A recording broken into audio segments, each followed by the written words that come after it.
ಬೆಂಗಳೂರಿನಲ್ಲಿ ಕಾಳಸಂತೆಯಲ್ಲಿ ಪಡಿತರ ಅಕ್ಕಿ ಮಾರಾಟ. ಕಾಂಗ್ರೆಸ್ ಮುಖಂಡನ ವಿರುದ್ಧವೇ ಅಕ್ಕಿ ದಂಧೆಯ ಆರೋಪ ಕೇಳಿಬರ್ತಾ ಇದೆ. ಕಾಂಗ್ರೆಸ್ ಮುಖಂಡ ಅಲೀಂ ವಿರುದ್ಧ ಕೆಆರ್ಎಸ್ ಆರೋಪವನ್ನು ಮಾಡಿರುವುದು. ಕಾಂಗ್ರೆಸ್ ಮುಖಂಡರು ಮತ್ತು ಕೆಆರ್ಎಸ್ ಪಕ್ಷದ ಸದಸ್ಯರ ನಡುವೆ ಜಟಾಪಟಿ. ಇದೇ ವಿಚಾರದಲ್ಲಿ ಬೆಂಗಳೂರಿನ ಕುಮಾರಸ್ವಾಮಿ ಲೇಔಟ್ನಲ್ಲಿ ಗಲಾಟೆ.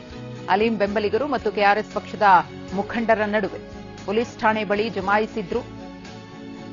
ಕೆಲಕಾಲ ಆತಂಕದ ವಾತಾವರಣ ಸೃಷ್ಟಿಯಾಗಿತ್ತು. ಎರಡೂ ಕಡೆಯ ಗುಂಪಿನವರನ್ನ ಪೊಲೀಸರು ಚದುರಿಸಿದ್ದಾರೆ.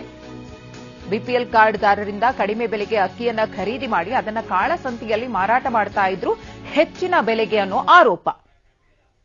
ಆದರೆ ಕೆಆರ್ಎಸ್ ಮುಖಂಡರ ಆರೋಪವನ್ನ ಅಲ್ಲಗಳೆದಿದ್ದಾರೆ. ಅದು ಸತ್ಯಕ್ಕೆ ದೂರವಾದ ಮಾತು ಅಂದಿದ್ದಾರೆ ಅಲೀಂ.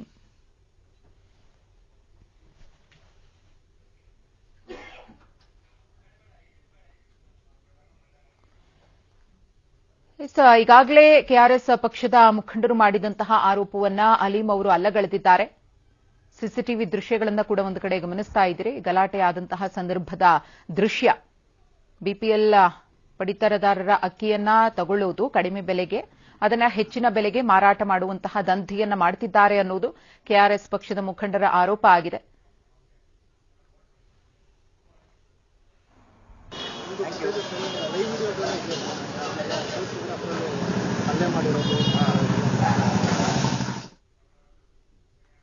ಇನ್ನು ಕಾಂಗ್ರೆಸ್ ಮುಖಂಡ ಅಲೀಂ ಬೆದರಿಕೆಯನ್ನ ಹಾಕ್ತಿದ್ದಾರೆ. ಕೆಆರ್ಎಸ್ ಪಕ್ಷದ ಪ್ರಧಾನ ಕಾರ್ಯದರ್ಶಿ ರಘುಪತಿಯವರು ಮಾತನಾಡಿದ್ದಾರೆ.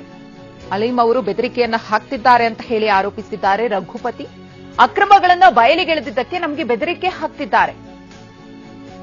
ಅವರ 200 ಹುಡುಗರನ್ನ ಕರೆಸಿ ಹಲ್ಲೆಗೆ ಯತ್ನಿಸಿದ್ದಾರೆ. 45 ಅನ್ನಭಾಗ್ಯ ಅಕ್ಕಿಯ ಚೀಲಗಳನ್ನು ವಶಕ್ಕೆ ಪಡೆದಿದ್ದೇವೆ. ರೆಡ್ ಹ್ಯಾಂಡ್ ಆಗಿ ಅವರು ಸಿಕ್ಕಿಬಿದ್ದಿದ್ದಾರೆ. ನಾವು ಅವರ ಮುಖವಾಡವನ್ನ, ಅವರ ದಂಧೆಯನ್ನ ಬಯಲು ಮಾಡಿದ್ದೇವೆ. ಇದು ಬಯಲಾಗ್ತಾ ಇದ್ದ ಹಾಗೆ ನಮ್ಗೇನೆ ಅವರು ಬೆದರಿಕೆಯನ್ನ ಹಾಕಿದ್ದಾರೆ ಅಂತ ಹೇಳಿ ರಘುಪತಿಯವರು ಆರೋಪಿಸಿದ್ದಾರೆ. ಯಲಚೇನಹಳ್ಳಿ, ಇಲಿಯಾಸ್ ನಗರ ಸುತ್ತಮುತ್ತ ದಂಧೆ ನಡೀತಾ ಇದೆ ಅಂತ ಹೇಳಿ ಕೆಆರ್ಎಸ್ ಪ್ರಧಾನ ಕಾರ್ಯದರ್ಶಿ ರಘುಪತಿಯವರ ಹೇಳಿಕೆ. ಇನ್ನು ಕಾಂಗ್ರೆಸ್ ಮುಖಂಡ ಅಲೀಂ ವಿರುದ್ಧ ಎಫ್ಐಆರ್. ಅಲೀಂ ಸೇರಿದಂತೆ 4 ವಿರುದ್ಧ ಎಫ್ಐಆರ್ ದಾಖಲು.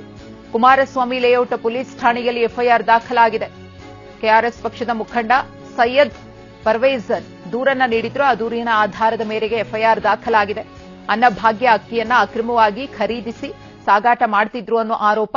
ಯಲಚೇನಹಳ್ಳಿ ಕಾಂಗ್ರೆಸ್ ಮುಖಂಡನಾಗಿರುವಂತಹ ಅಲೀಂ ಬಿಡಿಎ ಕಚೇರಿಗಳಲ್ಲಿ ದಲ್ಲಾಳಿಯಾಗಿ ಗುರುತಿಸಿಕೊಂಡಿದ್ದಾರೆ. ಈ ಅಲೀಂ ಇದೀಗ ಸೈಯದ್ ಪರ್ವೇಜ್ ಕೊಟ್ಟಂತಹ ದೂರಿನ ಆಧಾರದ ಮೇರೆಗೆ ಅಲೀಂ ಸೇರಿದಂತೆ 4 ವಿರುದ್ಧ ಎಫ್ಐಆರ್ ದಾಖಲಾಗಿದೆ. ಪ್ರಕರಣದ ತನಿಖೆಯನ್ನ ಪೊಲೀಸರು ಮಾಡ್ತಾರೆ. ಸತ್ಯಾಸತ್ಯತೆ ಬಯಲಿಗೆ ಬರುತ್ತೆ.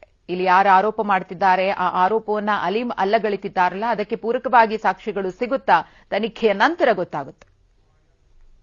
ನಮ್ಮ ಪಕ್ಷದ ಖಜಾಂಚಿಗಳು ವಿಆರ್ ಮರಾಠೆ ಅವರಿಗೆ ಈ ಮಾಹಿತಿ ಬಂತು. ಇಮಿಡಿಯೇಟ್ ಆಗಿ ಅವರು ನಮ್ಮ 4-5 ಜನ ಕಾರ್ಯಕರ್ತರನ್ನ ಕರ್ಕೊಂಡೋಗಿ ಆ ಮಾಹಿತಿನ ಕನ್ಫರ್ಮ್ ಮಾಡ್ಕೊಳ್ಳಕ್ಕೆ ಅವರು ಸ್ಥಳಕ್ಕೆ ಹೋಗ್ತಾರೆ. ಸ್ಥಳಕ್ಕೆ ಹೋದಾಗ ಅಲ್ಲಿ ಅವರಿಗೆ ಒಂದು 80% ಖಾತ್ರಿ ಆಗುತ್ತೆ ಇಲ್ಲಿ ನಡೀತಾ ಇದೆ. ಯಾಕಂದ್ರೆ ಅಲ್ಲಿ ಗುಟ್ಟಾಗಿ ಕೆಲಸಗಳು ನಡೀತಾ ಇರುವಂತದ್ದು, ಮತ್ತೆ ಅಲ್ಲಿ ಗಾಡಿ ಏನಿದೆ ಅದರಲ್ಲಿ ಅಕ್ಕಿ ಚೀಲಗಳು ತುಂಬಿಕೊಂಡಿರುವಂತದ್ದು. ಆಮೇಲೆ